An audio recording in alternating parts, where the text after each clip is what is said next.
खिमा पाव तर सगळेच बनवतात, पण ही एक सिक्रेट ट्रिक वापरली तर खिमा होईल हॉटेलसारखा परफेक्ट आणि टेस्टी. चला तर मग या रेसिपीला सुरुवात करूया. 1 किलो मटण खिमा घेतलेला आहे. खिमा स्वच्छ धुवून घेतला आणि निथळून घेतलेला आहे. आता याला आपण मॅरिनेट करूया. त्यासाठी यामध्ये घालायचं आहे मीठ, थोडंसं लाल तिखट, हळद घालायची आहे आणि 1 चमचा मिरची, लसूण, आलं आणि कोथिंबीर याचं वाटण घालून घेतलेलं आहे. यामध्येच आपल्याला 1 चमचा दही घालून घ्यायचं आहे.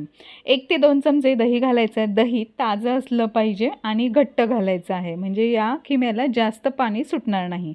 आता हे जे सगळं आपण केलेलं आहे तयार, हे सगळं या खिम्याला व्यवस्थित असं लावून घ्यायचं आहे. हातानेच लावायचं म्हणजे सगळीकडे व्यवस्थित लागलं जातं. आता हे मॅरिनेशनसाठी असंच आपण ठेवूया. तोपर्यंत बाकीच्या मसाल्यांची तयारी करून घ्यायची आहे. कढईमध्ये तेल तापत ठेवायचं आणि त्यामध्ये हे जे खडे मसाले घेतलेले आहे, जिरं, लवंग, मिरी आणि 1 दालचिनीचा तुकडा, स्टार फूल आणि 2 हिरव्या वेलच्या यामध्ये घालून घ्यायच्या आहेत. त्यानंतर 4 मोठ्या आकाराचे कांदे बारीक चिरून घेतलेले आहेत आणि कांदा छान गुलाबी रंग येईपर्यंत परतून घ्यायचा आहे. तर हे बघा, अशा पद्धतीने कांदा छान मऊ झालेला आहे. आता यामध्ये अजून आपण 1 चमचा फक्त आलं आणि लसणाची पेस्ट घालून घ्यायची. लसणाचा कच्चेपणा गेला की लगेचच यामध्ये घालायचा आहे मॅरिनेट केलेला खिमा. आता किमा फक्त 15 ते 20 मिनिटच मी मॅरिनेट करून घेतलेला आहे. त्यानंतर हे बघा, असं हाय फ्लेमवरती खिमा चांगला परतून घ्यायचा आहे. तर हे बघा, अशा पद्धतीने खिमा छान असा परतला गेलेला आहे. आता यामध्ये 1 ते 1.5 चमचा आपल्या आवडीनुसार लाल तिखट घालून घ्यायचं आहे. आता लाल तिखट यामध्ये मिक्स करून घेऊया. सगळं छान असं मिक्स झालेलं आहे.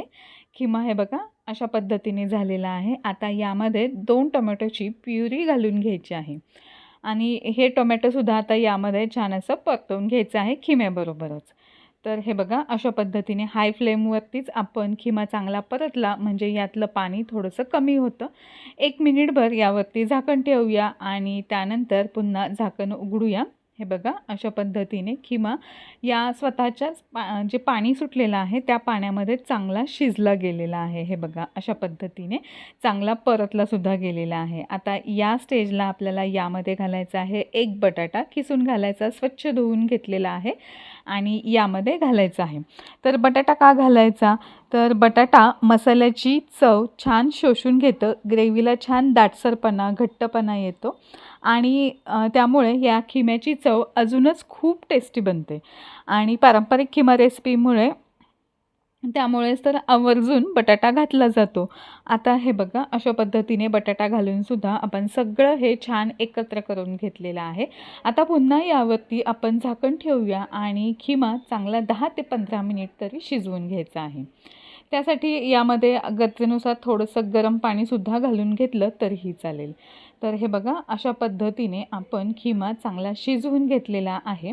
आता सर्वात शेवटी यामध्ये घालायची आहे बारीक चिरलेली कोथिंबीर आणि गरम मसालासुद्धा घालून घ्यायचा आहे. 1 चमचा गरम मसाला यामध्ये घालायचा, यामुळे खिम्याची चव अजूनच छान अशी खुलून येते. तर हे बघा, अशा पद्धतीने आपला खिमा मस्त असा शिजून तयार झालेला आहे आणि जसजसा हा थोडा थंड होत जातो तसतसं अजून हे दाटसर बनत जातं. तर आजची ही खिम्याची रेसिपी तुम्हाला आवडली असेल तर व्हिडिओला लाईक, शेअर आणि सबस्क्राईब करा. खिमा तयार झाल्यानंतर 5 मिनिट झाकून ठेवला की मसाल्याची चव खिम्यामध्ये छान मुरली जाते आणि सर्वात शेवटी बटर लावलेल्या पावासोबत हा खिमा गरमागरम सर्व करा. रेसिपी आवडली असेल तर लाईक, शेअर आणि सबस्क्राईब करा. धन्यवाद.